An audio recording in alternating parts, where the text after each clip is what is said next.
kalokohan gumawa. Malaman mga content, grabe, ganyan kalinis lumali. Kasipagan kasi ang kanyang kupare, sapagkat walang mararating kapag maarte ka. Purong dugo ng Pilipino, nananalayti sa ugat, kaya naman walang sinisino na mga gawain para lang meron makain na pamilya sa Pinas, para di mabasa ang bimpo ng luwa. Kaya kahit pa nakakalula ang taas ng pangarap niya, pipilitin niya makuha, siya na mismo gagawa kahit sumalungat ang hula. Dahil nasa iyo kung magpapalamon ka ba sa lupa.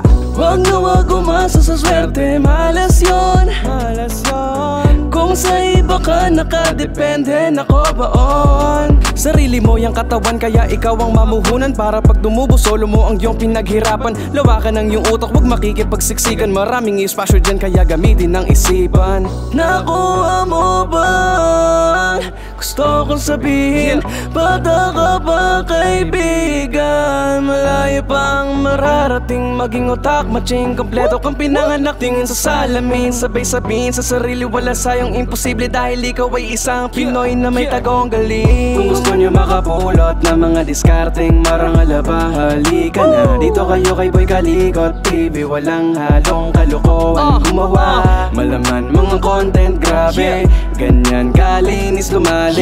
Kasipagan kasi ang kanyang kupare, sapagkat walang mararating kapag maarte ka. Kung gusto nyo makapulot ng mga diskarteng marangal ba, halika na dito kayo kay Boy Kalikot TV. Walang halong kalokohan gumawa.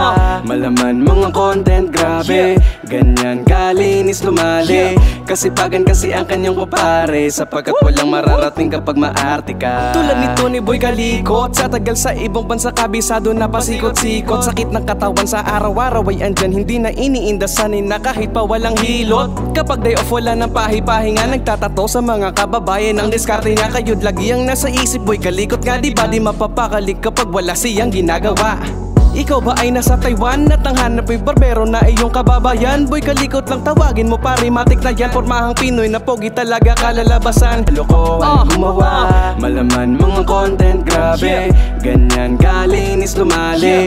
Kasipagan kasi ang kanyang kupare, sapagkat walang mararating kapag maarte ka. Purong dugo ng Pilipino, nananalayti sa ugat, kaya naman walang sinisino na mga gawain para lang meron makain na pamilya sa Pinas, para di mabasa ang bimpo ng luwa. Kaya kahit pa nakakalula ang taas ng pangarap niya, pipilitin niya makuha, siya na mismo gagawa kahit sumalungat ang hula. Dahil nasa iyo kung magpapalamon ka ba sa lupa. Wag na wag umasa sa swerte, malas yun. Thanks for watching. God bless all.